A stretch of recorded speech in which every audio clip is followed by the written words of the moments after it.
welcome back to Re-Brew. This is the Friday-est of Fridays ever. I'm Melvin. This is KJ. We're here with Ashley, and today we're at Peepaw's Garage. It's a vibe, and I'm totally excited to even talk about this brewery. Can't stop smiling. Yeah, I literally can't stop smiling. So anybody who knows me knows I'm absolutely obsessed with vehicles in general, and just the fact that it's been intertwined with a brewery and beer. And then the kicker was we walked through a door, and then there was hatchet throwing and actual cars in a garage like being worked on. Just cloud nine. So couldn't say enough amazing things about this place. I'm gonna put as many pictures and videos and talk about it as much as possible, and I will be back. I will be probably bringing car groups here at some point to do stuff. We're bringing a group of realtors here. Realtors and your cars too. You know, we'll figure it out. You can bring your car. Realtor car show, yeah. Yeah. Listen, show and tell. But no, it's phenomenal. It's a really cool spot. So I'll turn it over to KJ. She's going to introduce Ashley and kind of talk about a little bit about the brewery, what it's about, how it got started, some basics there, give you an idea of what they have to offer.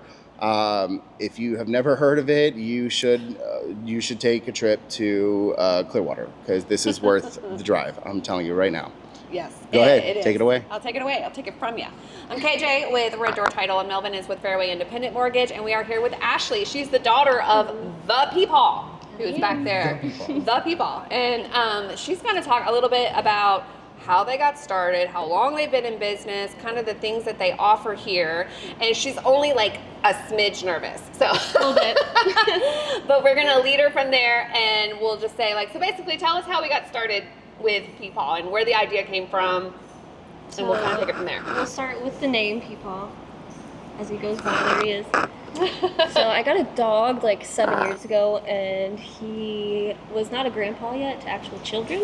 So I was like, oh, we need a funny name for them as grandparents. For the grand I was like, dog. how about Peepaw and Meemaw? Oh. So Peepaw kind of stuck, and then my brother has 2 kids now, a 2-year-old and a 9-month-old. And Oh my goodness. now he's actually Peepaw. He's legitimately Peepaw. He is. The Peepaw. Yep. Well, that's cool. So then, what was he? I was talking with him earlier, and he said he was like a collision mechanic. Yeah, this was a collision shop for probably 40 years or so. So before I was born, he's been in the auto industry since he was in his 20s. Wow. And he's been in this place for 40 years. This was his building, original shop, and he had a collision shop up until like 2 years ago, and then randomly he's like, I'm gonna start a brewery. We're gonna build a brewery. He's like, hey kids. I'm like, okay, where at? He's like, well, we're taking the whole collision shop and we're gonna turn it into something really cool. What a crazy He was cool not idea. wrong. Yeah. No. And then my brother, he's our brewer, but they did the little at-home brew kit, little gallon beer, up at their cabin in Blue Ridge, Georgia. And they're like, oh, this is really good. We love it. And then they just started like messing around with beer and different ingredients and stuff like that. And then my brother went to the USF brewing program. Oh. So he did That's that, and now he's our brewmaster. He's been doing it for probably 9 months or so. Wow. By himself. By himself. He does his little science experiments back there. He'll be making me try a beer. Here you go, try this, see how you like that. Yeah. It's good. He's doing a really good job. He's killing it. Like truly a family vibe. Yeah. Like, Yeah. literally. All the kids and the dad. And Literally. And we love supporting local businesses, especially family-owned and run businesses. So this just kind of feeds right into all the things that we love to do. And then there's a couple of behind that door that we walked through that made all of our jaws drop. Tell us what's going on back there. So we just opened our hatchet barn. It's our axe throwing, and we love it. When It's you say so much axe fun. throwing, you have to like do this. I don't know why, It's more but like true. over your head, or like Yeah, I don't know do what like you're a doing. one-handed. You're doing like Oh, I do it one-handed. Seminoles? I'll show you later. I'll You'll like have a to take master. it back there after. I have a posture and everything, and I'm just like, you'll be surprised in heels. Yeah. I'll show you. Oh yeah, you should show me, because we can get some cool little clips too of that. Do it. I can't use words today. Update that. So we have the hatchet axe throwing back there, but that's just like part There's Yeah, more things. And then the whole rest of the place is our outside beer impound. It used to be where we would put totaled cars out there. The impound, so now it's a beer impound. It's turfed and everything. We have picnic tables back there. You can have Red events. picnic tables. Yep. You can book your events back there. We got baby showers going on, wedding receptions, dinners, parties, all sorts of stuff. It's just everything I need in We're my life. about to have a realtor car show, so back there, Yeah. I'm it's gonna definitely figure going to that be a out. thing. It is. It's definitely gonna be a thing. That's awesome. So, do you guys have any like happy hours or special nights where you have? I think you said something about open mic tonight. Yep, we have open mic every first and third Friday of the month, and then the in-between Fridays we have live music. We have live music every Saturday. We have cornhole tournaments every Wednesday at 6:30, and every Thursday's trivia. Trivia is amazing here. We had 130 plus people play trivia last night with us, and it was 130 amazing. people playing trivia. Yeah. It was packed. We had people standing. It was a lot of fun. Well, heck. Now, I will say something that Ashley and I were talking about earlier that I thought was a really cool fun fact is, we all like to people watch, right? But here it's cool because what she was explaining to me was the atmosphere in here that they've built is that of like, let's network and talk. She was telling me that not often do you see people show up and just get on their phones and stay there on their phones all night. They're literally just hanging out and talking with people they don't know at the bar. Thank God. Having conversations, which I think is a lost art in this day and age. So I thought it was really cool to hear that this is that kind of environment where people are comfortable enough to be able to just put their phone down and enjoy their time with people, whether they know them or not. And I think the picnic tables probably have a lot to do with that as well. It's a nice little like community table to sit at and meet people and just, network, which I think is a huge reason why we started this whole brewery thing was to get people into different environments where they can network a little bit better, and get to know and meet people that they don't know otherwise. And that's why we love breweries, because they're so big into that. They're so big into helping others and promoting other breweries and other, brews that maybe they don't even do. They'll have like guest taps and things. So I just love that whole vibe. And that's kind of how this whole thing stemmed. I mean, we're kind of like our own collaborators, She's a whole different industry than I am, but we are always collaborating together for the, The greater good. I was just gonna say that. I knew. I was like, that sounds so cliche, but I was like, I knew. for the greater good. We're talking superhero. I can't do that yet with editing. I would put a Superman thing here if I could, but not there yet. Not there But yet. one day soon. Julia. Yeah. So tell us a little bit about what we're drinking. And I actually did get a gluten-free option today, so I'm excited. And I'm going to let you kind of explain what So these you got are. a wine slushie. A peach Bellini wine slushie. Well, I'll let it sit for a little bit. So now It's it's a just little melted like wine slushie. a peach. Still peach wine. Basically. It's really good though. Alcohol stuff. We have our most popular beer. It's our Lazy River. It's our golden ale. I wish I could explain more beer stuff, but that's my brother's job. Nope, you're good. It's called It's our Lazy River. Lazy River, Oh, I or love golden that. ale. All you need to know is it tastes really good. And Yeah. then he also has the mango version as well. It's our Motor Mountain Mango. Motor. So we try to keep our names Mango. with the garage theme, a little I mean- rustic country theme going on. Yes. I Very like smart. that. Well, I very need like cool. a catalyst beer, like the catalytic converter. Ooh, whoa! Write That'll that be our down. next sour. Write it down. Yeah, the catalytic converter. You It can help has to us be decide on what like a flavors. blend of different flavors, you know? Yes. you go. Unexpected flavors. But And like you could do like a little slogan like, "Oh, it's so good you'll want to steal it," you know? yeah. Yes. Write that down. Yeah. I don't He'll know. text you. Be like, that thing I said that was really My- cool. Yeah. I don't even remember half of what I say, so luckily this is recorded. Luckily. Then I watch it back and I'm like, wow, I said that. I said that. I forgot Great. about that. Did that. So we have a pretty big variety. We have 24 taps. So we got our golden ales. We have our pale ale, our most popular right now. Besides the Lazy River, is going to be our Kolsch. It's a super light beer if you like Bud Light, Miller Light, stuff like that. So it's a beer flavored beer. Yes. Gotcha. Beer flavored beer. And then we have our red ale, our Old Red Barn. We have a really good porter, my dad's favorite, porters. Oh. So we call that the problem solver, which is because he fell off a ladder in Georgia and he was like, I really need a porter to solve my problems. Obviously. As they were Oh, brewing a that's porter great. here at the same time, I'm like, that's your Problem porter's solver. name, the problem solver. I was like, oh, Peepaw's Porter? I love when a beer has this backstory. Oh.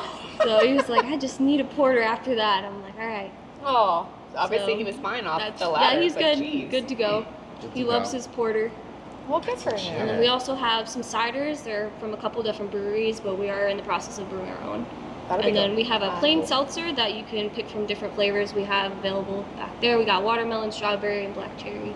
Perfect. And we have some different IPAs. We got our Jack Black and our Farmall. So we kind of have something for everybody. We have wine, we have red wine, white wine, Heck yeah. They have a red, what's a and berry? a blackberry sangria slushy. Blackberry sangria slushy, which Yeah. I may have to try that after this one just because I want both. Yeah. But yeah, you guys have a lot going on. You said earlier, basically something for everybody. Yes. Yep. Which is Even perfect. if you don't like beer, you'll find something. You Or like. can't have it. We have other options Or too, you so have you can enjoy yourself while you're here. Man, that's a market that I don't think many people have tapped into just yet. I know Omission does a good job with their beer. I mean, they're big mainstream, but they're one of the few like gluten-free breweries. Like they brew real beer They that's omitted gluten-free. the It's called Omission. Yeah. So yeah, if you look at their stuff, that's what they're into, and it's crazy. And like another thing, just in the brew world, I know you don't do the beer stuff, you know, but I know your brother probably can tap into this too. Is that was good. I didn't see it. I didn't say that. I didn't even know. What was I gonna say? Now you got me all. Tap into it. Yeah. Um, Oh gosh. Non-alcoholic beer is actually very, very big lately. I've heard of and the reason, and I didn't really dive into this, right? But we have someone near and dear to us in our family who, you know, had struggled with, alcohol abuse and things like that, but still loves beer, right? But it can't really dive back into that because of the past. And, you know, it's like, God, probably 10, 15 years sober, something crazy, right? But he goes for the non-alcoholic beers now because it still satisfies the beer craving. Yeah. You know, but it's If still, you like that beer flavor, but Yeah. you don't want the alcohol. and there's very few really good ones. Like, you know, there is like the Sam Adams does like the hazy IPA that's non-alcoholic. Oh. But man, gluten-free and non-alcoholic beer, I feel like there's a whole industry there that no one's really tapped into fully. Yeah. You know, at least I can- locally. On a big scale, yeah, sure. People have billions of dollars, but Sam Adams. O'Doul. yeah, right. We'll have to talk to my brother. And Listen, Yeah. Hey, you might twin. have a Where you whole different. You might have a whole different industry coming up here. at? Yeah. But no, it's a really cool spot. You know, what I kind of want to focus on is just like she said, there's something for everybody here. You know, whether it's frozen drinks or wine or beer, it's all here.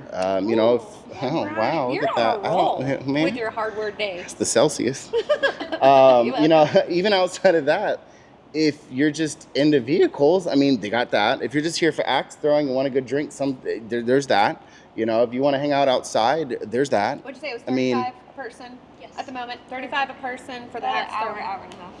For about an hour and a half. Okay, perfect. Which is Yeah, it's one hell of a spot. I will, you know, obviously in the show notes, I'll link everything about the brewery. I will link all the information that I possibly can, photos, videos, anything I could possibly get out about this place, because I think more people need to know that it exists. and they can follow you on Instagram. Yep. You know, and I'll give you like, yeah, Instagram, Facebook. I do. Yep, I'll leave all the links. We'll mention them all. You know, and again, if you're a car head, I mean, you will come in here and probably geek out like I did. There's mufflers hanging from the ceiling. There's motorcycles in the rafters. And our He knows- taps are The wrenches. taps are wrenches. There's Flowmasters. That's what's basically pumping the beer into the taps, or two giant Flowmaster Yeah. exhaust systems. Like they're about to take off. I mean, you can't make this stuff up. It's like everything that I would ever want in a building, plus beer and axe throwing. Like, what else do you want? And nice people. Yeah, I love it. So, Well, thank you, Ashley, for appreciate it. explaining all of this, and we will get into some meaty content and then link everything for you Yeah. guys below. But it was awesome to appreciate meet you. you. Thanks. Thank you guys. You're course. welcome. Thank you. Would you like to leave this chair between us, or I can leave the chair between us. It's fine. fine? It's fine. Okay. Cool beans. So today's topic, I'm holding it. It's kind of fun to hold this, actually. That sounded bad. You want to just Oh my hold God, it? just hold it. Maybe I clip it Maybe to my you'll hat. like it. First time for everything. This episode is going to be a fun one. So this is going to be pet peeves at Peepaws. That's what we've named this. That was Carrie's going. She came up with that one. So we He's didn't- rubbing off on me with his right words. with my words. I'm rubbing my words off. It's like a scratch off. I'm a living, breathing scratch off. Watch out now. Just never win. You never win. You might get $1. But it's gonna be fun. So my disclaimer at the beginning of this is, I'm not pinpointing. If this sounds like you, It's not you. So that's going to be my disclaimer. That's a good Small one. print at the bottom this is a very general, this is, thoughts and opinions over the course of my career, over the course of the last several years, from different aspects, not just from the real estate industry. So I don't want anybody to listen to this and be like, oh, that's me, I did that. Not necessarily. This is very general, broad, and I'm not here to attack or come for anyone specifically. And again, it's going to be very opinionated, point. so you may feel like you don't align or agree with that, and that is perfectly fine. I actually challenge those that have questions or that don't agree with something or maybe have another perspective of something that we talk about. Let's engage. Throw some comments down. Send us some DMs. Like, let's talk about it, because again, the perspectives to me can shift. The more you know, the more your perspective can change. You know what I mean? So maybe I am looking at it with a different lens, through a different filter than maybe you are. Maybe you're closer to this topic or this subject and you see it differently. I am here to learn and to listen. We're going to outline some things that we've seen, that we've talked about, that we've heard, that just kind of drive us up a wall, and some of it we're probably even guilty of ourselves. So we're not like, we're not just like, we're perfect. No, far. Like, oh, I hate it when I do that. Yeah, listen, I still hate that I bite my nails. It looks like these things have been through the blender, This is like We're not how I gonna talk imagine. about those nails. Yeah, Those these are a those situation. are garage nails. They are garage, but in a look, good place. We're in a garage. We're good. But they're very clean. My nails are accepted here. Well, yeah, because I eat them every day. I eat the dirt right horrible. out of them. It's like the worst thing. Ugh. Anyhow. But that was a good point to bring up, because some of the stuff we talk about, we've noticed either people in the industry are doing, or we've noticed it's happening. There is like something right here. What is that? I don't know. That was weird. There is nothing there. It was on the screen, and I'm like, what is that? I'm giving up. But you may have to cut that part. There's nothing. This is not getting cut out. This is keeping it in. Carrie seeing a whole ass ghost is not getting cut out of this. Because listen, I might even add Casper to like the frame if I can figure that out. And they'd be Just like, to really that's what she saw. that's what you saw. That's what shot. It was the ghost of I saw the Peepaw. future of him editing The ghost, a ghost in. The ghost of Peepop's past. Oh God, he's here. Okay, so yes, this is not you. If No. it sounds like you, it's not, and it wouldn't be a pet peeve if only one person did it, right? Correct. So it's like Correct. a thing. Like, there are these things that we're going to talk about are going to be all over the place. Multiple people do them, and they usually don't do them out of malice. Did I say that word right? Malice. They don't do it maliciously. They are just going about their business. They've always done it one way, or they've never thought about it from this point of view. And we notice it because we deal with so many versions of this industry. Yep. That we're like, okay, it would be better if that didn't happen. But take it all with a grain of salt. Do you, boo? Do you, boo boo? Do you, boo boo? Do you, boo boo? But don't be blind to how other people may perceive you doing you. If you're wondering what's going on, you may want to take heed. But you go first. What you got? Take heed. Oh my goodness. Okay. So, oh boy, where do I even start? I can go first if you're ready to decide. Let's start with, I'll start with the social media path, since this is what I live and breathe, right? Pet peeves of mine. When it comes to social media, I can't do that. I can't do that. Anyhow, it's horrible. Yeah. So what I would say is social media, right?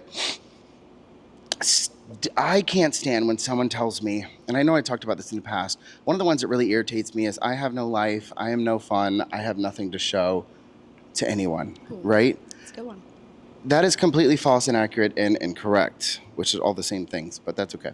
Mm-hmm. It's for emphasis. I'm emphasizing. Mm-hmm. All caps, italicized, and underlined in bold. In bold. In bold. But no, you have something to offer to people, right? So I can't stand when people put themselves in their own category of boring. Yeah. When you know them personally and you know they're anything but boring. It's like, come on, like you really gotta think outside the box and stop letting other people's thoughts of you take over your potential of what you could be, and too often I see people do that, and they're just like, well, I'm not doing posts because, I don't really have nothing going on. I'm like, you just went on a vacation. I just saw you at a concert. I just saw you doing this with your dog or whatever. Everybody has something to offer to someone that they could relate to. Or do you just made your own bread? Like some people are like, Oh my God. I'm getting into bread making. I'm like, that's a thing now. You need to put that on your stories because you will Yeah. relate to so many people. Too many people are posting like this kind of bread. If you're making real bread, post that bread, because like people will relate to those little quirky, weird things. I'm gonna drink some of this before I spill it because I'm talking with my hands. And it's like, blah, blah, blah, blah. Mm-hmm. But that's one I'll start with. You know, is just the people who down themselves and put themselves in a box. Like you're your only, you know, negative cheerleader. Like cheer yourself on. Stop doing that thing that keeps you from doing the things. Ooh. You know what I mean? Like just do the damn thing. Just start doing it. You know? Again, you'll hear us say this all the time. Like content is better than just no content. Someone's, you know, video is going to outperform no one's video. Like it's you got to do something. That was nice. I did. I like it. You know, but that's going to be pet peeve one. And there's a lot more I have on social media stuff. But I'll let you take up the next one, see what we can build off of. I want to ping pong this back and forth. Ping pong. So hopefully this doesn't go longer than 45 minutes, but it's likelihood it could. Lord help us. Lord help us. If it does, you know, stay tuned. We'll keep it fun. Part 2. Part 5. Part 17. So my first one is when people are, because this is just so opposite of what I am, and this just may be me, but when people are so straightforwardly salesy. Yes, I know exactly what you know what I mean? Yes. Yeah, they have no interest in the relationship, no interest in finding out about someone or what their true needs are. All they care about is a number, a sale, a quantification of some kind, and you can just feel it the moment you talk to them. Like, or you. This happened to me yesterday. Who? Go, continue. I'm not going to cut you off. No. I'm like, who? I'm going to beat him up. When you come off, like, you can almost see it in their face. Just like a glazed over look. And well, they're not even focusing on you. Yeah. Their eyes, it's almost like they're focusing so hard on how to tailor their little elevator pitch to you that they're not even, you don't even feel like you exist. No. And you're like, I don't really want to buy from you. Hello. Hello. Hello. Like, I don't even know your name. Right. Like, right. Well, I don't even know where you work. They just walk up. Well, yeah. Yesterday. Oh gosh, like those people in the mall. Like, don't be those people in the mall. Oh my God, with the lotion. Like, Yes. here, let me fix your eye holes or something. Like, yeah, no. let me try this lotion. And I'm like, okay, so one time At band camp? at band camp, I was walking down the mall, and this lady who was beautiful, and she was beautiful for a reason because Walking down the mall. you get it. So she's like, come try this lotion. And I tried it and I was like, oh, that's nice. And she's like, come here, I'll give you some more things. And I'm like, but you're so pretty. Okay, I'll go with you. Okay. And then I follow her in there and I knew it was going to happen. Walked out of that SOB $1,200 later with like 17 facials booked and like this skincare line that probably should have cost $5 and it definitely did not cost $5. From Temu. So don't be that person because I regret that day and I will avoid people in the mall or like anywhere that look like they're coming at me with like a free thing. Right. Me too. I will run. I will pick up my phone and pretend I'm on a call. Yeah. I'm sorry. What? Every time. Yes. I'm like, what? Grandma's in the hospital? Or I'll rather. even worse, depending on the environment where I go, I am very guilty, and I know all of y'all are guilty of this too. If you're not, you should try it. I will put my headphones in, leave them bitches on transparency mode, and listen to nothing. And nothing. I will listen to people around Just to me. not listen to you. But I put them in so they think I'm listening to something, and they don't bother me. So It's cheating. Cheat codes. don't be the person in your industry that is using this what's it called? It's like Bait and switch? Yeah, it's like bait and switch, but it's like car salesmen, like, when you pull into a parking lot and they're all like, whoo, like you're not even out of your car yet and they're at your window. That's what it feels like when you do what she's describing. It's very similar. It's a very similar vibe. Do you know anybody who's looking I to buy, think, sell, or rent? right.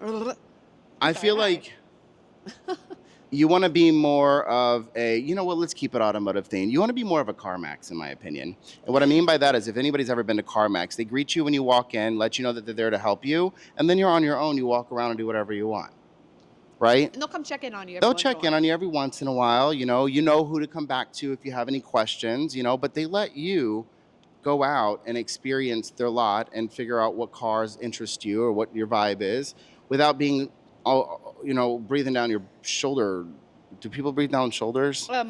They breathe No. down something. Breathing down your back? I mean, that sounds even more weird. Neck. I think it's neck. Neck. There we go. One of Well, those body parts. Someone's breathing down. Someone's breathing down something that you have.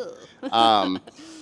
But yeah, I mean, it's Don't be so salesy. yeah, don't be salesy. So that brings me to yesterday, right? So we were at a big event yesterday. I won't name names or anything like that. Big event in the morning. A lot of big names. Such a great time. Learned a lot from them. They were love our awesome. people. You know, but naturally at these events, there's always insurance companies and other third-party vendors, and you know they're walking around doing their rounds and speaking and talking and trying to get business, which is fine. It's what we're here for. It's what the events are for. I'm all about the networking and marketing, right? But again, the way you do it is huge. So this particular person was on the inspection side of life, and you know basically walked up to me and immediately was like, almost like they knew my name, right? And it was almost, I don't know how else to put it, but just don't take this out of perspective. But it's like, you know, when a celebrity's name is dropped and then you feel like you have to go see this celebrity, that's kind of how she approached me, as if, oh, everybody's saying your name, so I have to talk to you. And she literally came up to me and said that. She goes, everybody's been saying Melvin, Melvin, Melvin, so I have to come talk to you. And I want to let you know that I am an inspector and da-da-da-da-da. And just immediately went through the spiel, didn't really know much about this person.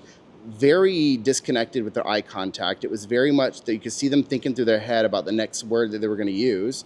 Asked me at one point, you know, do I have any relationships with inspection groups? And I said, yeah, I have a very solid relationship with an inspection group. You know, and I let them know who that inspection group was. And the response was, oh, I know who they are, and we're way better than them. Oh, no. That's why so-and-so broker uses us, because we're so much better than them, and I know that we are. And it became this bashing session for this other group. And I immediately was so turned off by it. Oh. I will never, ever use their service. And if she's listening to this, God forbid, straighten it up. That shit does not work. I was disgusted, you know, almost. I left that conversation with my fake smile, and it was just disgusting, you know, because I was like, how dare you just come in and start bashing someone? You don't know my relationship with this group or this person. You just turned me off. And you turned me off so bad with that. And you got to remember too, some people take things for surface level and they're like, oh, that was a weird experience. Some people like myself, we dig deeper. How the hell is she going to treat other people? You know, I would never want someone with that mindset, that mentality, and that attitude dealing with my customers ever. You know, so keep that in mind. We always say it a lot, you know, the less you sell, the more you sell. Right. I think the same is in your initial conversations. Get to know the person a little bit better. You know, maybe you position it differently, and you're not so much selling yourself, but you're asking, why are they using the other? Hey, are you using another company? Yeah, I am. Oh, cool. What's the reason you like them the most? What's the reason you choose them over someone else? And let them explain to you, well, you know, they have really good service, or hey, they're really good at this particular thing, you know, and maybe you switch the position up and understanding, okay, this person has a built relationship with someone. It's going to be very hard to overcome that relationship, right? But if you position your words properly, you know, well, hey, it sounds like you have a really good thing going with them. You know, if anything ever goes south, or if you need any other help or something, or maybe it's something they can't do, give us a call. We would love to try to help, you know, fix that and fill the gap, whatever it may be. Let the relationship build that way. Because if someone has an established relationship that they're obviously through conversation very comfortable and happy with, you're probably not going to sway them by telling them everybody else is shittier than you. They're not going to go, But if you say, hey, you know what, we're here for a second opinion, or if they're ever too busy and you can't get a thing on the schedule, like we can get someone for you within 24 hours, whatever it may be, hone in on whatever they don't say, or hone in on whatever they do say, and just build off of that instead of just trying to pitch yourself and bash other people. That's so like my soapbox on realtors, that. when someone says, oh, I'm using so-and-so realtor, I can't tell you how many times someone's using so-and-so realtor and they end up hating the experience. And then they're like, I don't want to work with that person ever again. I know I turned you down the first time, but can you come help me list my house? Or can my son buy with you? Because we're done with this buying this house, but we don't want him to have to go through what we went through or whatever. Right. Be secure in that backup position. Just like a backup offer in real estate. How many times have I secured a backup offer just by being the backup offer with a great relationship with the listing agent? It happens. So be secure in that position and just know that you're there for them. Don't bash. Yeah. Don't be salesy. Get to know the person, just like all the things you just said. So yes, I agree. There's whole mortgage groups that I've followed that build their business off of second opinions. Oh yeah. They position themselves as the second opinion group. Like, hey, great, love you have a loan estimate. Send it to us for a second opinion. And they break it down and explain, oh, this is either really good or, hey, here's why it might be a better fit to just jump ship over to us. But again, if someone's already set in the relationship, you're not going to sway them with a conversation being rude about someone else. You know what I mean? Like, that's not going to happen. I think rudeness is slowly creeping out of just every industry, business. It is. Because people are so sick of it. They're sick of being treated rudely. Yeah. So, I mean, this wasn't on my list of don't be rude, but like it kind of fits in. Don't be rude. Don't be rude. Just don't be rude. Don't be rude. And a lot of that, I know you have this written down too, so I want to bring this up, on the topic of like, don't be rude. Sometimes being rude is just simply assuming they know or don't know something. That's a huge part of I think that world, in our industry, in many industries. I'm not going to focus on real estate right here, but in many industries, people assume people know more than they do, or they assume they know less than they do. Don't assume, don't sit there and put this lens on it of like, oh, they should know how this process goes. What if they don't? Like, It's your job to teach them and educate them, and I had a nice conversation here in the parking lot today, with a friend of mine from coaching. And, it's huge to just take the time to invest in yourself, figure out what works for you, figure out how you want to position things. And, don't assume everybody knows that you have a team that works behind you or backs you. This particular conversation was awesome because it was very much, hey, I want to transition from 2 Instagram accounts into 1. I don't really know how to position that, but also, I'm licensed now as a real estate agent in 2 different states, basically on state lines, bordering 2 state lines. How do I position that? Hey, I'm available over here now without the people in the other state thinking that I've jumped ship and left them behind or that I don't have time, and also, how do I also position that, hey, I can't make it to every listing or everything. I'm going to send somebody on my behalf. And, how is that going to be taken? And, to that, I basically said, explain the process. I've never had a situation where I've explained, hey, you know what? I have a team that works behind me. I have a processor and underwriter. Here's the situation with my loan. Once I do what I need to do, I pass it off to my processor. She's probably going to be the main point of contact for the majority of the time, because at that point, she's in the file more, frequently than I am. She's working directly with the underwriter to get all the things cleared and conditions. And, the honest, response that I give people is, you can reach out to me. I am still available. I don't want you to ever think I am not part of your transaction. But at certain points in time, I may not be the best point of contact, only because it surely has swapped hands to someone else who's in it more frequently. I can get the answer for you, but then, you're playing a game of telephone. Then I have to make sure that I relay this answer back to you properly, where I would prefer you hear it right from the horse's mouth, like, hey, the processor is going to reach out and explain to you what we need for the next step to get to this thing, right?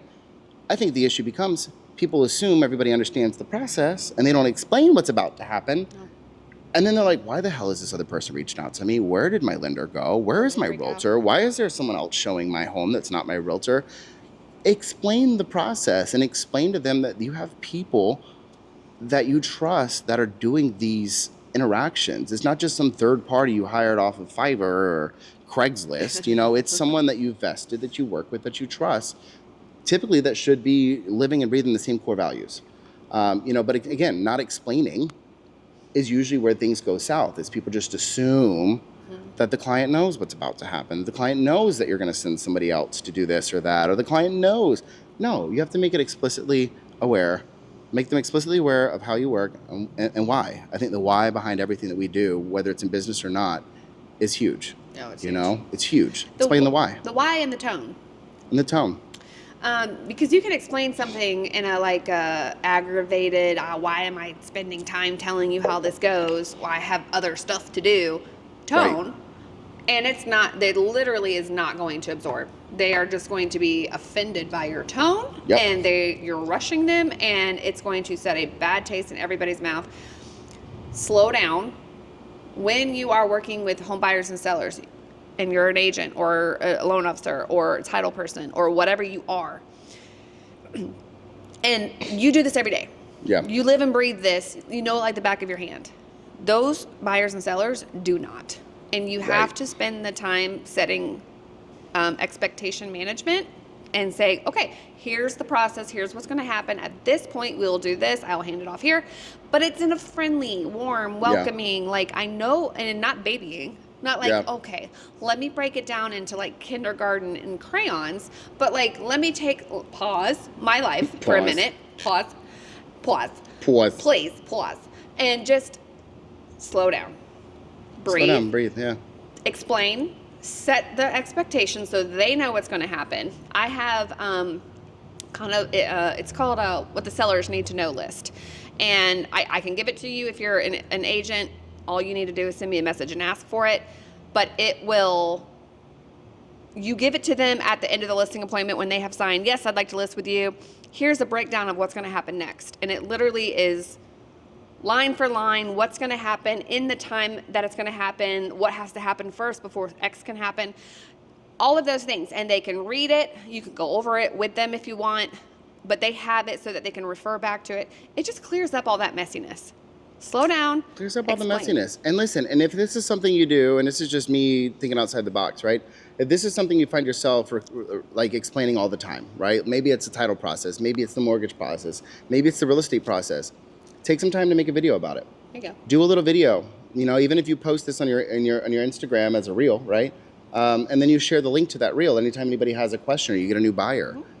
Create your own verbal, visual guide of like, all right, here's what you get when you work with me. I don't think people are doing that enough. I think they're just assuming, and we know what happens when you assume. Jumping on the next one I wanted to bring up is stay in your lane.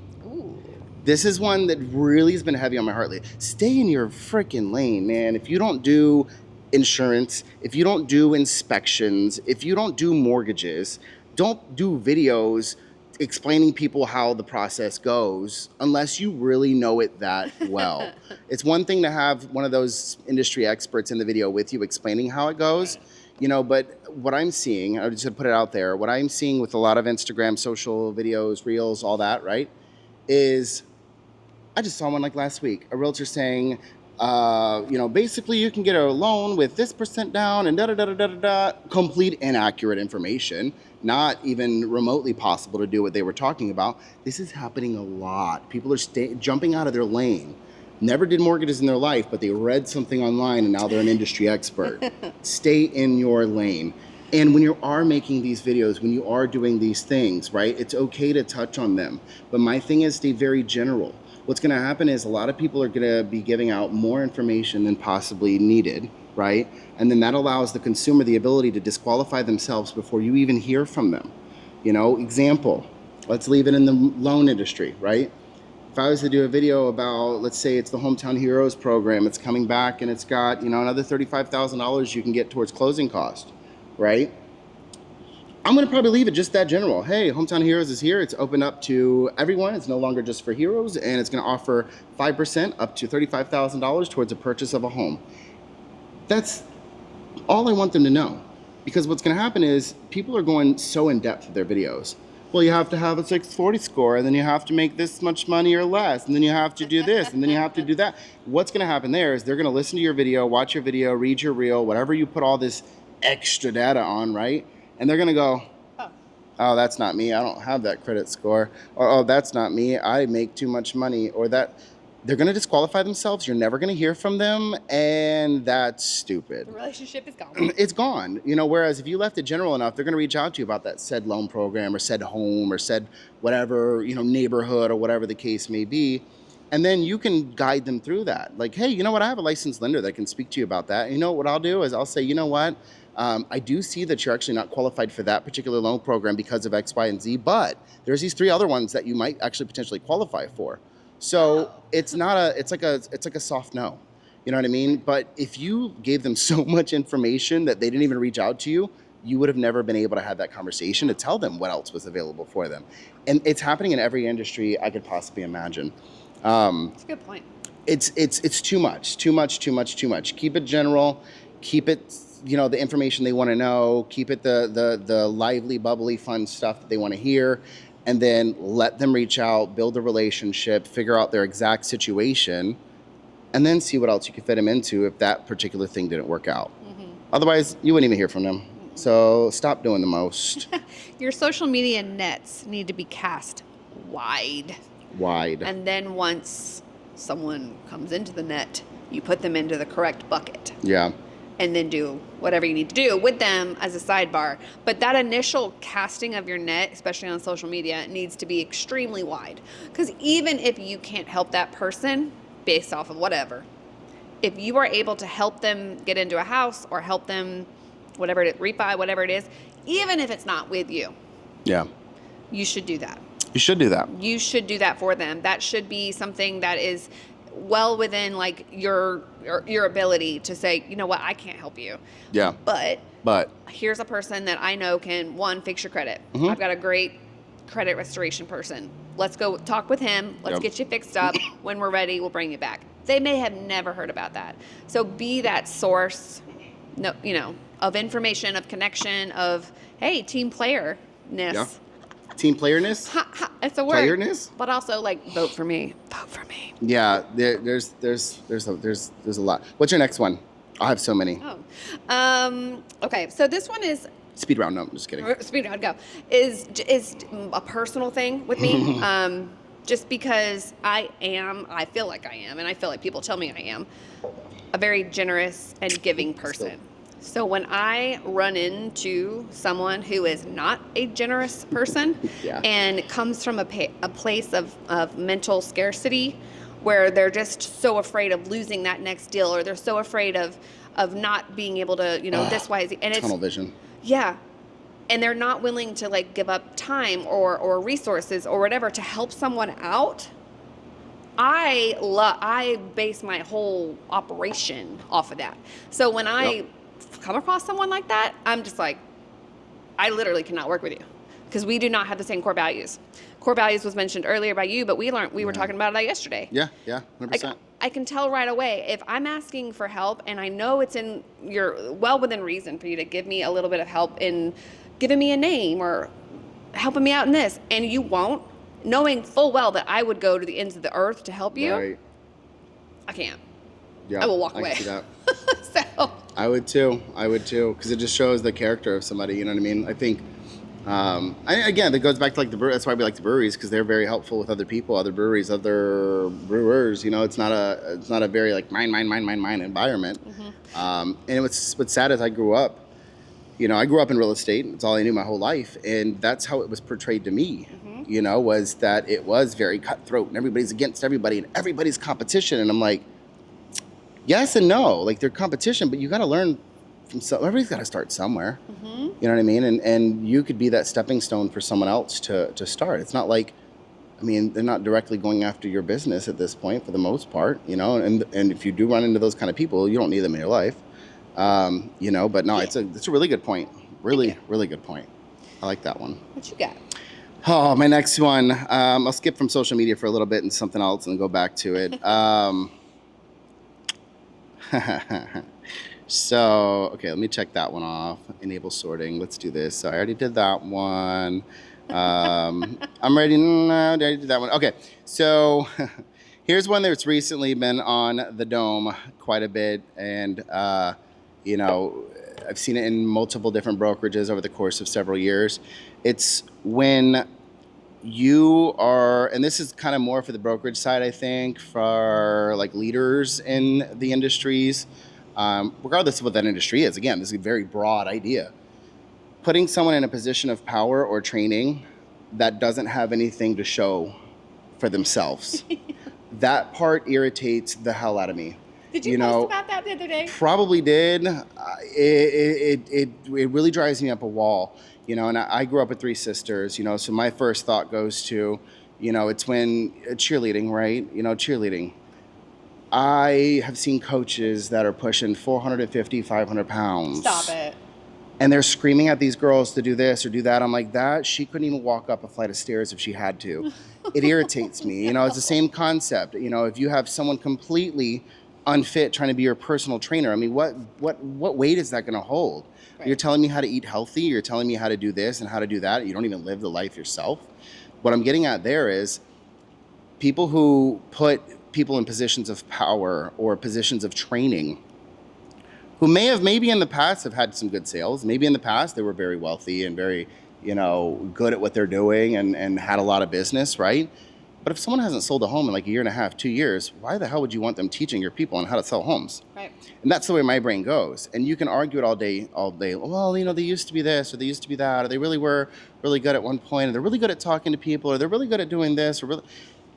That's great, but understand the impact it's going to have on your agents or your people when they put 2 and 2 together, that the people you have teaching them don't have anything to show for themselves for the last year and a half, 2 years. Right. It's going to bring you down. You know what I mean? Like if my social media trainer was not Giselle and it was somebody else that had no following, and like, even if they did have a following and then they no longer do, that would weigh on me. I'd be like, well, what the hell am I doing with this person? Like, why am I wasting my time learning from this person? They don't have anything going on. You know what I mean? Like, that's the mindset. And you may not think that deep into it, but you should, because you got to remember how other people are going to receive it. They're looking up stats. They're looking up things like, who is this person up here teaching me, and why are they here, right? The way people look people up. It's crazy. Actually, a friend of mine this morning was messaging me. She was shocked at how many of her coworkers were looking her up on LinkedIn. Yeah, and you can see. And you can see. Unless you make that special setting. You know who you are. Yeah. But yeah, no, people are looking, and they're doing all those things, and I just find it so irritating to me that people are willing to put people in positions of power that should not be there. Right. Or I don't know, someone who recently got fired from one spot and then ends up being a leader at the next spot. It's like, know that should be how you get around that mindset. It just doesn't make sense to me, and it irritates me. Could work. Yeah. Having the right people in the right seats. Could work. The seat isn't always, a different seat in the same company. Sometimes Correct. It's the same seat in a different company. Bye, Ashley. But yes, what you were saying, and that's why you and I stay with like one foot in our industry while we're building the relationship with other agents, because I feel it's important. Yes, we have to stay on top of our game. If I didn't have a buyer every now and again and a seller who was a friend of mine who asked me to, I would completely lose touch with the things that I teach when I go into classes or when I have one-on-ones with agents, and I say, I understand your life. Yeah. Do I, if I'm not actually keeping one foot in there? So yeah, having people that are in the right positions, who know what they're talking about and can back it up, bring the receipts. Bring the receipts. I think that's huge. Because it's going to resonate a lot stronger. When someone's taught by someone who has proof in the pudding of hey, I did this and this worked. That's going to hold so much more weight than, hey, when I was doing really well, this was working really well for me. 10 years ago. That's great, and things have changed. I want to do business with people who are living, breathing, and in it now, And sometimes with people who do business. Yes, do business with people who do business. But not a t-shirt. But in the same kind of mantra and mindset is, it's okay if you stop doing business in those areas and things like that. But as a broker, as a leader, as somebody with an office even, or a team, maybe you're not a broker, but you have a team that you run, sometimes there's so much more power in getting an outside perspective, someone who's Switzerland that's not even a part of the brokerage at all, to teach. You gotta have a Switzerland. You have to have a Switzerland in there, because over time it's going to get old. They're like, well, it's the same people always telling me the same things over and over again, and I don't see them doing anything that they're telling me to do, and it starts to build up this environment, and it festers. Ooh, Uncle Festers? Not like Uncle Fester, but it festers like a wound, like an uncured wound. So just it's a fine line, and again, not attacking anybody specifically. If you did well in the past and, you're working your way back there, that's perfectly fine. If you're teaching classes, I would just say transparency, like, hey guys, I know a lot of you might not see that I haven't, maybe I haven't had a lot of sales this year, but this is why, because I'm focusing on myself and I'm trying to hone in on my brand, and, I'm trying to rebuild myself. I'm trying to rebrand myself. Yeah. State the obvious so they don't have to come up with assumptions as to why you didn't do well or what happened. I'm big on that. I'm big on transparency with everything. I think it's much more powerful to state the obvious, what everybody's thinking, say it out loud so they can't think it anymore. Say the weird thing. Say the weird thing. Say the weird thing. But no, real talk. I mean, like, people can, it's like, it's like when I wasn't out, let's put it that way. everybody would talk about it. They knew, you know, but all these rumors started to spread about who I was with or why I was with them and all these things. I could have just been like, no, this is who I'm with. And boom, rumor stopped. Take the There's power nothing back. else they could, you take the power back. Like, you just take the power back. Like, hey guys, I know I haven't done anything this year, but here's why. I'm actually rebranding, I'm doing this, I'm doing that, I'm doing this. I'm a new version of me is coming. You know, like whatever it may be, state the obvious and let people know. Yeah. Next. People are watching you more. Do you want to do a rapid fire? Just like not even an explanation, let's do a just couple. just to do a couple? Yeah, I don't even know how far in we are. I don't even know. I have no idea. I don't know. What's our time say? I have no idea. We're just going to keep going. How if I know? I didn't even start a timer.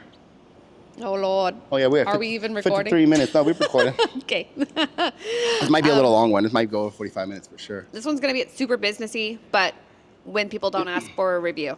No explanation. When people don't ask for a review. That Okay. drives me crazy. Yeah, you should be asking for your reviews. And for those that want to optimize, this is just a pro tip. Give them some keywords to put in the review. You can. So if you're asking for reviews, if you're asking for reviews, I think you should be. I think you need reviews. Google runs the world. Put your Google reviews out for the whole world to see, and make sure you collect as many as you can, like little Pokemons. Zillow's like a 5-step process. Not many people are going to leave Zillow reviews. So if you want to get them, great. You might have to bribe them to get those. Just throwing that out there. Google's super easy. Reviews. You want Google, they follow you. Make sure your Google is tied to your own personal email in case you do switch brokerages, change your mind, go somewhere else, start something new. It's still owned by you. You don't lose all that, right? So if you have your Google tied to a business email that you make, lose access to if something went down, switch it up. And then when you're sending out review requests, I would say give them some keywords, because that's how Google optimizes. So if you have 35 reviews and all of them say best realtor in Tampa in them somewhere, somehow, Google's going to pick that up and say, oh, when someone types in best realtor Tampa, you're going to pop up because 35 of your reviews say best realtor Tampa in them. Right. It's not so that it's hard. not telling them what to do. That easy. You're just giving some little gentle guidelines like, hey, if review is very important to me, it would be really helpful if you could use like these keywords in there somewhere. Right. So Google can find me. Come up with your own verbiage. But would pro rather tip. have a Google review than a gift any day. Correct. Sure. 100%. Outside of that, my next one, let's see. Let's skip that one. You laugh and then skip it. Now I'm like, listen, there's some funny ones. Here's one that's like really weird. Vertical business cards. I loathe a vertical business. I hate vertical business I thought you cards. said verbal. I was like, what's a verbal? Vertical business cards drive me up a wall. And I think what drives me up a wall even more than vertical business cards is the people that have the vertical business cards, sorry, you're like Android users. You are so hard up about, and you have so many reasons as to why I did it to be different. I did it to stand out. And I'm like, you're looking at the wall of business cards. It stands out, but I don't. Not in a good way. Not in a good way. It's like, it's almost like the cringy Instagram video. It stands out, but it's so awkward. It doesn't scan in a lot of the mobile apps that you use to scan business cards and like upload things. It just doesn't format properly. I don't think it looks good personally. It's annoying to put in your wallet. Like, there's so many things about a vertical business card that irritate me. I'm very passionate about this. I can't believe it's on your list. It's on my list.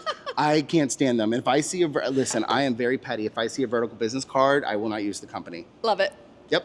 And the same goes on that same topic, magnets on the cars. I don't know why. Those irritate me. Those big old huge magnets on the side of someone's car.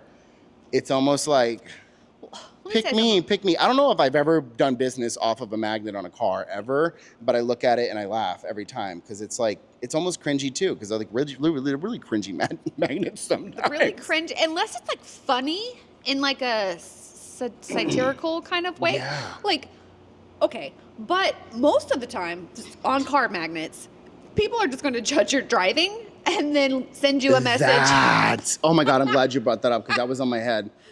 That's exactly what's going to happen. If you have a car magnet on and you cut me off, one, I will never use your company, period. And two, I might even message you and be like, what the fuck are you doing? You just cut me off. You just cut me off like almost wrecked. You know what I mean? Like, that's something to keep in mind. I think these people plaster this shit all over their cars and stuff and don't realize this may be hurting you, especially if you're a shit driver, which love you guys, realtors. I love you all. I really do. But a lot of us are very overly occupied drive doing like illegal this, activities in the right? car with our phones. I mean, what do We're you not mean, doing like Melvin? this or anything, but you Someone's taking a video while they're driving? yeah, I wonder who does that. How dare they? You know, but imagine you're taking a video while you're driving, you're swerving all over the road, and your phone number's plastered on the side of it. What the hell is that going to do for your business? Nothing. No, I don't have one on my Yeah, phone. no. She has a Tiffany blue colored American flag for some reason. Support Tiffany. Support the Breakfast at Tiffany's. Support the rich.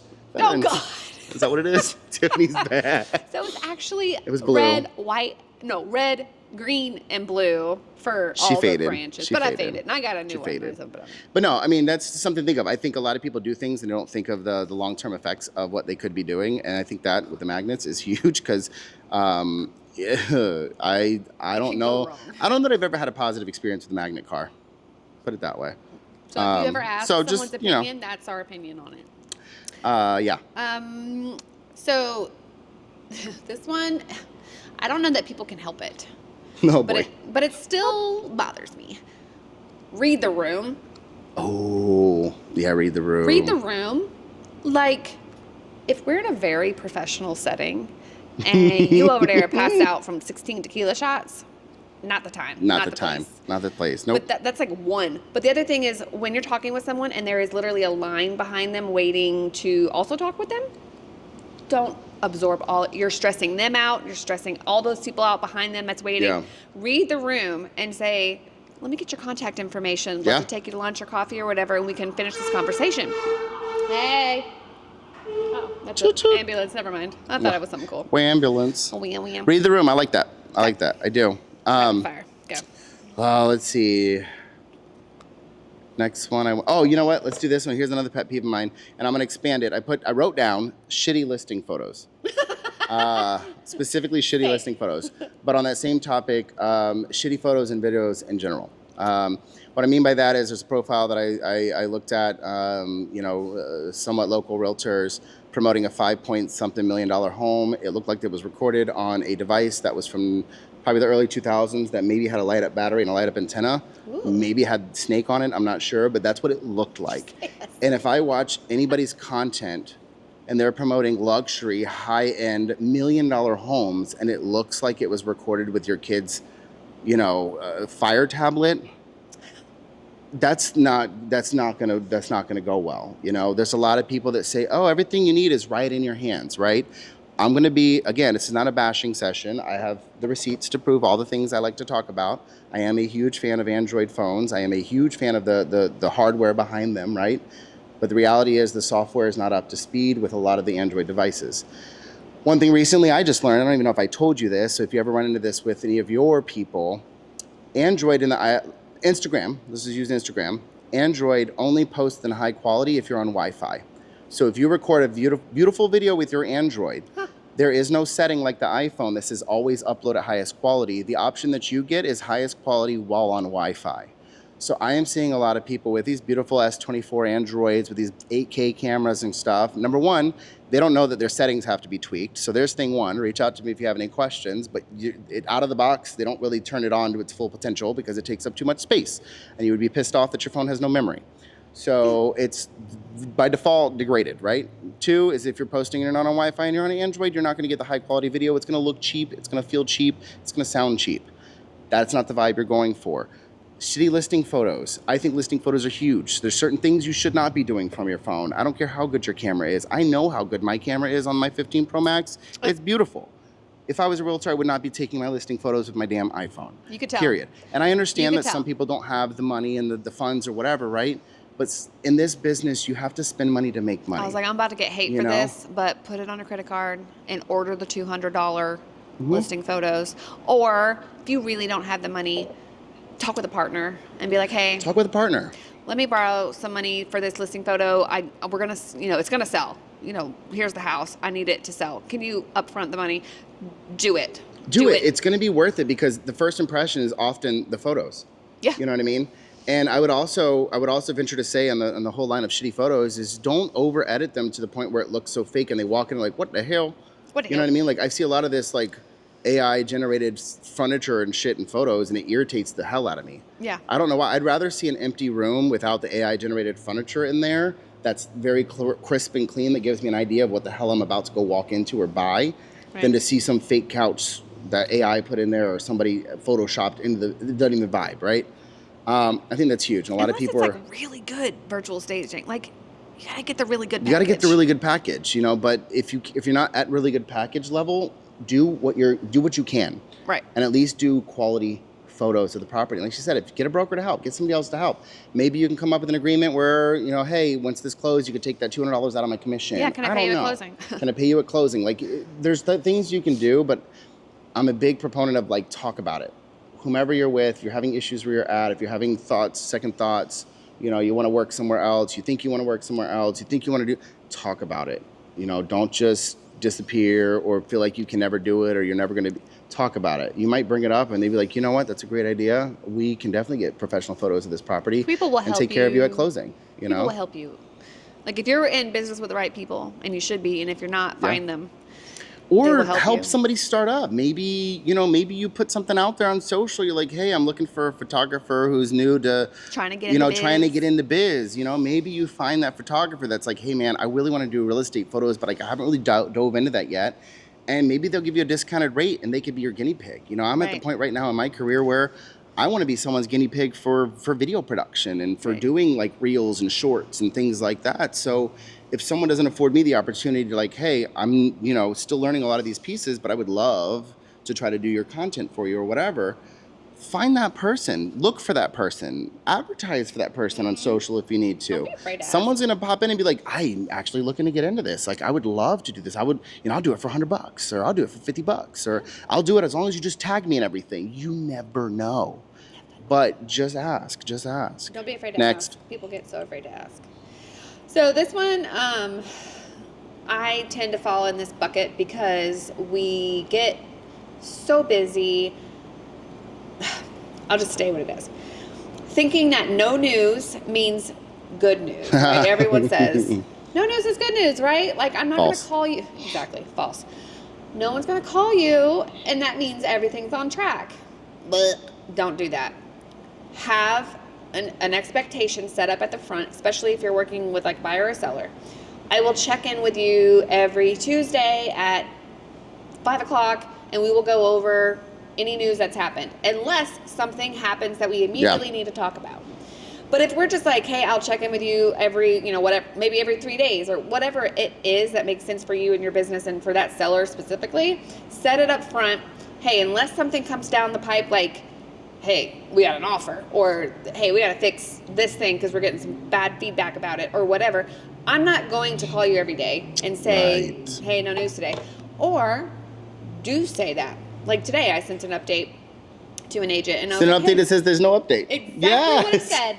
Just wanted to give you an update that there's no update. Just want to give you an update. We're moving along and nothing to worry about. I make sure, and we talk about this with my title processing and closing team, I'm like, I want every file touched. And I don't care if nothing moved in that file. Tell the agents and the buyer or the seller, just wanted to let you know, I checked in with your file, all is well. Yep. I'll let you know if we have anything else tomorrow or whatever it is. Bingo. But every day, no news is not good news. Like that's a phrase. Do not put that into your business. What did I say? No news means literally no news, but you still have to say it. So you still have to say it, and maybe take it another level. This is me, social media brain. Send a video. Send a little quick 30-second, hey, I just want to check in real quick, you know, before the weekend comes, and hope you have a wonderful weekend, first of all. But I did want to let you know, file's still moving smooth. There's nothing we need from you just yet. If things change, I'll let you know, but I just want to give you an update. Everything is still, you know, still moving along, and just leave it at that, you know. And they're going to appreciate it. It's going to be very well received. So I like that idea. Thanks. What's my next one? I don't know. Okay, so I'm going to go back to social media on this one, then I'm going to jump to something else. Social media world. Stop saying things like Happy Tuesday. They might not be watching that shit on Tuesday. Right. It irritates me. If I watch a video on Friday and they're like, Happy Monday, I just want to let you know. It's not my Monday, it's Friday. Like, it shouldn't be a big deal to a lot of people, but like, again, you have to remember, I don't think people are logically thinking about what they're doing when they're They're just posting shit to post it because they think they need to post things. That's not how this works. Slow the hell down. You don't have to say Happy Tuesday or Happy Monday or, oh, I'm in my car today and just get to the point. We don't care. We can tell you're in a car. We have eyes. For the most part. If you don't, I'm sorry. That's where verbal cues come into play. But sorry. for the most part, we know where you're at. On that same topic, we know you're a fucking realtor. We get that. You don't have to brand yourself as a realtor in everything that you do. If your profile is set up correctly, if you're doing the right content, we know who you are and what you do. Yeah. So stop doing that. I'm going to knock out a bunch of these right now. Like you talk about doing a reintroduction video every 3 months. 3 months. And just kind of talk about hey, I'm doing a 3-month update on who I am and where I'm at in my business. And then you could say, I'm KJ Workman. I'm a realtor in Tampa Bay. Blah, That's blah, blah. when you can do it. Okay. But you don't have to brand every video. You don't have to put your phone number on a flash screen. You don't have to put your phone number at the bottom of it. It should be in your profile. But then I introduced us today. Yeah, listen, it's fine. It happens. Well, this is different than that, though. We're doing a whole ass podcast. That's true. Because there are new listeners every time. They don't know who we are. Yeah, it's very different. Walk the line. Walk the fine line. Read your room. This room is a podcast room. But no, I mean, that drives me absolutely bonkers. The call me. Oh, make sure you call me. Nope, you sold to me. I'm done. I'm not calling you. I don't want to call you anymore because you told me to. I don't do what people tell me to do. Let's just put it that way. And if you tell me to call you, you tell me to email you, tell me you're going to reach out. No, I'm not going to do it because I want to feel like I am comfortable enough with you to want to reach out. I don't want to do it because you said to. Yeah, can I do a silent reach out? And that's when like things like Manny Chat or whatever come into play where you're like, can I do a silent reach out where you had that thing that I want, whatever it is. I can comment the word paper and I get the paper that I want. I think, yeah. That's where Mini Chat comes into play. If you don't like Mini Chat's actually my favorite. But there's also Link DM. We're going to do a whole episode on like Tech Roundup. Tech Roundup episode. Oh, maybe we found like a little country bar or country brewery. We could do the Tech Roundup. We'll wear cowboy hats and everything. But no, I mean, I'm totally on board with that.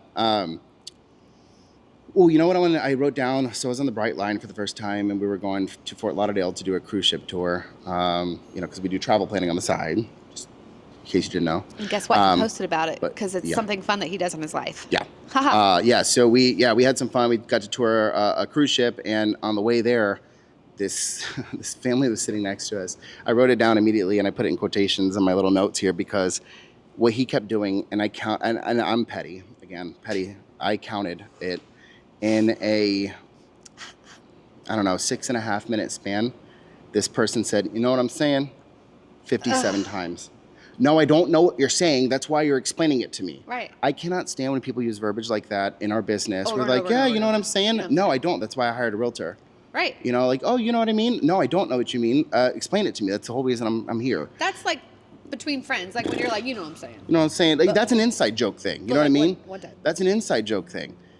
But you shouldn't be like, you know what I mean? You know what I'm saying? You know what I mean? No, I don't know. I literally am asking you the question.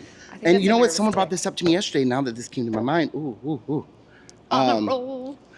She be listening too, so I know she's gonna hear this one. One thing that was irritating to us as well was on that whole topic of like, you know what I'm saying and stuff is like teaching methods, right? I cannot stand the teaching method that is, well, what would you do? Well, hey, I have a question. How do I put this into the MLS? Well, how would you put it in there? Bitch, I don't know. That's why I'm asking you. I don't know who you're talking about. If you're responding to your other colleagues or your clients, I hope you're not responding to your clients this way, but that's a huge pet peeve of mine. If I'm asking you a question on how to do something, I don't need you to respond with, well, how would you do it? That's demeaning, and it makes me feel like I'm stupid. You're like, oh. And I would ask you. The whole point is, yeah, exactly. And you're going to get a dumb answer from me because I'm bold enough to do that. But like if someone's asking you a question, they're looking for an answer. They're not looking for you to have them reword their question. Right. Like, it's stupid. So off my soapbox on that one, but don't do it. It's annoying. I like that. It's I like annoying. that comment. Please don't say what would you do. Please don't say that. Like that's reserved for your kid. Right. When you want them to critically think about that is a very kid thing to do. Yeah, but you don't need your clients or your colleagues to critically think about the question they're trying to figure out the answer to. You ain't that mama. Especially in the real estate industry. Usually when we're asking a question, it's because we're pressed for time and something's happening and we need the answer quick. Something's going down, closing's getting, something's happening. Some shit's going down, right? So the last thing I need, you're going to irritate the hell out of me by saying, well, what would you do in this situation? I don't know. I'm literally in it right now. I have 10 minutes to figure out what to do, or else they're going with someone else. That's right. Like, I don't have time for the games. Stop the games. Just cut to the chase. Quit playing with me. But that's That's what I have to say about that. Uh-huh. Here's one that we could both talk about. Oh. I think you might be passionate about this. Because we haven't both talked about on any of these. Open houses. Oh. Being unknowledgeable about the home you're doing an open house for. That's rough. Drives me freaking bonkers. You know, I'm not saying you have to know what year the freaking range was, you know, built or whatever, right? But if someone asks you a specific question like, hey, what kind of roof is on here? Or, hey, what kind of AC unit is this? Or do you know when the AC was replaced? Or, hey, do you have an idea of, you know, what the typical electric bill is? Or, I don't know, there's some random shit. Ask your seller. I don't think there's an issue. And you're more real estatey than me. This is just me going off my dome and not doing real estate. If I was in that position, I would ask the seller, hey, can I ask you like a series of questions? I just want to make sure before the open house, in case anybody was to ask me any of these questions, that I have answers for them. Oh, God. And then I would also make sure that the seller is, you know, kind of at or around their phone during the hours of the open house in case any questions that don't get answered that I don't have the answers to. You know what? That's a great question. Let me ask the seller real quick. Give me like 2 seconds and I'll let you know. Oh, yeah. I think that's huge. I've been in open houses personally where I've asked general questions and they're like, oh, I don't know. And they're looking at the MLS sheet. I'm like, I don't think I'd ever use you as a realtor because I feel like you should do some, you know, you should do some training. You should do some understanding. It's like Jimmy Kimmel, Jimmy Fallon. They do research on their person? On their person that's coming in. Right. You should do the research on the home that you're trying to promote.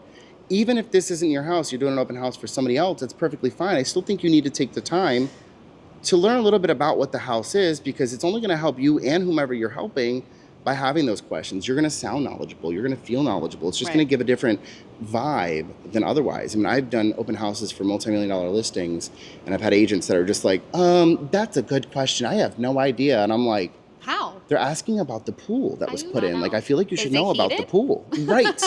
It was something as simple as that. Hey, is the pool heated? I don't know. Oh, I don't know. That's a great weird. question. That'd be my first question when I'm like holding an open house. Okay, is that a heated pool, salt water? What we got going on over there? And if you don't know, if you're one of those that has brain blocks, ask ChatGPT. Like, hey, I need like 100 questions that are out of the box that people would potentially ask at open houses. Chad. See what it kicks out and use that as a starting point, as a stepping stone. Oh, and literally print that out, give it to your seller. Yeah. Like if you're the listing agent and be like, here's some questions that are commonly asked at an open house or at a thing. Let's have this out for people to look at and take with them. Because guess what? The moment you say it's heated and it's saltwater, they've looked at 4 other houses that day. They forgot. So like, hey, I've got this actually printed out for you. It's got all the answers. Mm-hmm. Be that value person, and they're going to be like, oh, that was easy. And then they can put it in their little notebook, and they can look back at it later. I will say when people are holding open houses for other realtors, a lot of the times they're just like ping-ponging through different people, and they're just like, yep, I'll hold it for you. And then they just sit there and hold it, but they literally don't know anything about it. But take that extra 5 minutes, like, just a little minutes. bit. Just a little bit. Even if it's just reading the MLS sheet and knowing basic Read things. it and highlight. You know, if you really don't know, highlight it. Like, take the MLS sheet, highlight the key points you think people are going to ask for. That way you're not like the HOA scanning through the whole thing. You know what I mean? Oh, that's huge. Or the I mean, lease I've had people who had no idea that, I don't know what the HOA cost is. Well, that's kind of a big deal because that can make or break a loan. It right there. Yeah. It right there. So highlight it. Take the time to highlight it. You know, and I think that part is huge. I think it's kind of twofold. I think that kind of goes into the other topic that I wanted to bring up is know your systems. Over the last several years, I've worked with several realtors that have some bomb-ass systems. None of them know how to use any of them, and all of them complain about not knowing how to use them, but none of them will take the time to learn them. Or people do the opposite, and they take all the time to learn them, but they don't and then do they any never action. do anything with them. Yes. Be in the middle. Use your systems, figure out your stuff. There's a lot of power in taking a couple hours to learn something. You know, you got to be in the mindset of, okay, I get that this takes time. I hear that all the time from, I don't have time to learn that. I don't have time. But you have so much more time to just waste trying to figure it out. You could have spent 2 hours learning it. We probably would have saved over the course of your career hundreds of hours of all the extra shit you had to do because you didn't take the time to learn it, right? It's a mindset. It's a shifting of your mindset. Yes, it takes time. Make the time, learn the damn thing, and watch how much better it's going to help you in the future, whether that's marketing software, whether that's CRM systems that auto-update, auto-email. CRMs are absolutely huge for me. If you don't have your CRM set up to auto at least say happy birthday, happy transaction, anniversary, like, you know, Merry Christmas, Happy New Year, you're wrong. Because it's those little things that kind of get in front of people that kind of spark their interest. I have a realtor that, for whatever reason, I'm on her text list, and every holiday I get a text message from her. It's obviously through like Reach or one of those apps, you know, but still, it's a customized, tailored, like, hey, happy Easter. Hope you and your family are doing great. Just keep in mind if you have anything you need. Right. Very, very, very soft. Keeps you right here. Not salesy, but I mean, you see how I can remember her all the time, you know? She's the top of mind. She's the Bed Bath & Beyond coupon. She is the Bed Bath & Beyond coupon. But yeah, take the time to learn your systems. Take the time to figure out what's going to work for you and what's not. And invest the time. And the flip side of that is, if you're not one that legitimately doesn't have time, then you have to invest the money. There's really no in between. It's you invest the time or you invest the money. You know, whatever your poison is. For some people, it's like, you know what? It's more cost effective to pay someone $1,000 a month to edit my videos than it is for me to sit there and try to figure this shit out. And that's perfectly fine. But you can't be somewhere in between and be pissed off. Right. You know, you either have to spend the time or spend the money. No in between, right? Sometimes it's a little combo of both, depending on what your goals are. You know? Like that line. But it's either time or money. It's either time or money. Pick your poison. You know, for a lot of people, the money is the issue. So the time is going to be the easiest part. And that's that nighttime weekend stuff that I don't have a showing today. So don't go to the beach. Don't go to the pool. Yeah. Set that time for your beach and your pool time. Go ahead and put that in your calendar. Correct. Calendar it out. Yeah, that should go in first. But if it's a scheduled time for, this is my time for lead gen, and you're done an hour early and you have an extra hour, that is not that, oh, I have an extra hour, I want to go turn on my favorite TV show. No, that's that time where you're like, all right, let me go check out this Opus Clips. Let me go check out this Manny Chat. Let me go see what this is about. And even if you don't learn all of it in that moment, you won't. But even if you're just like, okay, this is easier than I thought. Let me go look back at this later. That's a great progress. Like, that's huge. But then your brain may not accept just taking it in small bites, but taking it in small bites like that will get you so much further. So nights and weekends, that's when you do your learning. That's when your time is spent building those back-end systems. Yeah. Do you have any more? I have a closing one, but I feel like you should do it just because we've been talking for 8 hours. Yeah, it's been like 9 hours. So so my closing thing is less of a pet peeve, I guess, and more of like a statement. Actually, you know what? Here's one last pet peeve then. Yeah. People who complain. I watch a lot of HGTV, not because I want to, but because my husband has it on the background 24/7. My emotional support TV show. Be knowledgeable about how shit works in homes. You're gonna run into those people who are like, I can't stand this wall. Cool. Fucking paint it. Paint the wall. Take it down. Or take it down. Yeah. Learn how to tell if it's load bearing or not. Sometimes, I mean, I just dealt with this with a client recently too, and it's like you're complaining about things that are very cheap in the broad scale of like, okay, now you have to look at a whole different price point now because you hate the way the kitchen looks. Right. I mean, for like 10 grand, you could probably remodel the whole kitchen, but you want to go spend $50,000, $60,000, $70,000 on a whole different home. Everything else in the house is perfect, but this one piece, or the bathroom was the wrong color, or the flooring was those are things you could change. Now, I would challenge my realtor partners, find yourself a person, find yourself a contractor, find yourself somebody that you can confide in and say, hey man, I just got this listing. I know people aren't going to like the kitchen. Can you give me a little estimate of like what it would cost potentially to refresh this kitchen? Yep. Come strong with that. Someone comes to you and showing a house, like, ew, I hate the kitchen. Well, you know what? I actually got some quotes. You know, with the price adjustment in the home, like you can probably get this kitchen redone for like probably somewhere around 10 grand. Yeah. You know, you can keep it general. Hey, don't quote me on it, but this is what I heard. Right. Be knowledgeable about what you can do. Or straight up have it on the counter. Yeah. A quote to redo the bathroom, redo the kitchen. People are like jumping into whole different price categories or like not even buying homes altogether because they don't like the way something looks. I'm like, fix the shit. Fix it. Fix it. I like that because that is a common, fix it, Felix. That is, wreck it, Ralph. Don't wreck it, Ralph. Fix it, Felix, okay? Yeah, don't wreck the deal, Ralph. Yeah. I like that point. Definitely have in your back pocket a good GC. They are hard to find, I will say. Yeah. Especially one that is reliable and cost effective. But do the time to find if you need help, we've got lists. We have lists. You know, I just did a bunch of roof quotes for one of my potential buyers because that was a concern of his. So, and I personally reached out and took the time to get some quotes and say, all right, cool. If you do buy this house, here's what it looks like if you do have to replace the roof in the future. People get so like worked up in their head. They get worked I up. could never do that. Okay, well for $5,000, which is, You know, if we're looking at that home over there, Or maybe you that's can get 50 grand. concessions. Maybe you can get credits for whatever. You know, think about it. Think outside the box. Here. But I'll end with this, and this is something I heard literally on the way in here on a podcast. Literally. Ooh, almost burped in the mic. I literally almost burped in. Y'all were about to get a whole. That was a whole thing. Oh my god. Okay. Oh my god. Maybe it's a good thing I don't drink beer. It's a very good thing. Can't drink. Okay, so this one I heard on the way in, and we're working on getting Candace out here. Candace, shout out, love you. Me too. We're working on getting Candace down here, hopefully in August, around the 21st is what we're shooting for. So I'll keep you in the loop on that. If you follow me on Instagram, you'll see me share her stuff. She was talking about on a podcast I listened to today about how the best ideas come to you. Let's say social media. Let's just say content, right? Best content ideas typically come when you're not even planning your content. It's when you sit down to plan your shit, when you get the brain blocks, you don't know what the hell to do. Your best ideas come when you're sleeping, when you're taking a shower, when you're driving somewhere listening to music, you know, when you hear a radio commercial, when you hear an ad.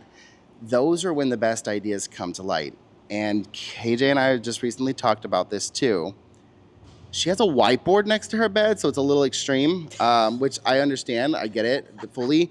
Half of my list actually for me today it came from when I was trying to fall asleep and I couldn't, and my brain just kept clicking. So I wrote them down. And the reason I'm bringing this up is a lot of us think, oh man, that's crazy. I'm going to remember that tomorrow. There's no way I'm going to forget. There's no freaking way. No, and we say it to ourselves. Yeah. There's no way I'm going to forget this. And we forget it every time. And I know all of us are guilty. So that's just something I want to let you guys know. Like, when the ideas come, take a second to write them down. If you don't have a second to write them down, just scream at Siri. Like, hey, Siri, set a reminder for this. Or, hey, Siri, create a note for this. Make a note of this. And make it a habit of going in every week at the end of the week and reorganizing all your thoughts that you just threw to the wall. Hey, time block that too. You know what I mean? And if you don't want to use Siri for that, great. Program your phone. Like, depending on what phone you have, I could program my side button to be my little voice recorder. Maybe use your voice recorder like old school and just start taking voice notes as you think of things. A little dictaphone? Yeah. Whoa, watch your mouth. Watch your mouth. Mama's a what phone? But no, I mean, like, take it down, and if you have a newer phone, it transcribes it for you anyway. You know, so a lot of the times you don't even have to write it. Yeah, just saying. But that's what I'll end with is as you guys have ideas and content and things, just write that shit down so you don't forget, and then build on it later and stop worrying so much about everybody else and how they're going to perceive you. It's going to happen. You're going to have haters. It's the spotlight effect. You think people are paying attention to you, but how much do you really pay attention to everybody else? Right. Maybe a couple people that you really like, you're going to stalk and lurk. Maybe. Right. Maybe. But like the majority of people, you're like, that's cute. That's cute. That's cute. They probably thought a million years about that thing, and really all they needed to do was just hit the send or hit the post or whatever. Yeah. Save time. Just do it. Just people have been the most harsh, and we talked about this in coaching this week. People have been the most harsh are the people closest to you. Oh God, yeah. Because they just don't understand, right? So they're gonna like, oh, you look stupid. Oh, you look like that. I can't believe you're doing that. Oh, you're trying to be an influencer. Your biggest supporters will be the people who don't know you. Yeah. So what I say to that is the people that matter don't mind, and the people that mind don't matter. Hey, look at you. So that's what I'll end with. Do your thing, really and don't let anybody. What's the word I want to use? Don't let anybody put out your fire. Put out your fire. This little light of mine. Were you just about to sing it too? I'm dead. I heard you start. I'm gonna let it shine. Let it shine. Let it shine. Let it shine. So, yeah. Let your light shine, damn it. We should just close every episode with that. Let your light shine, damn it. Damn it. All right. Let it shine. Thanks for joining us. Brew good, do good. Brew good, do good. Peepaw's out. Pause. Pause. No, pause. Pause. You do have to pause if you pee. Okay, we're done now. Signing off. Bye.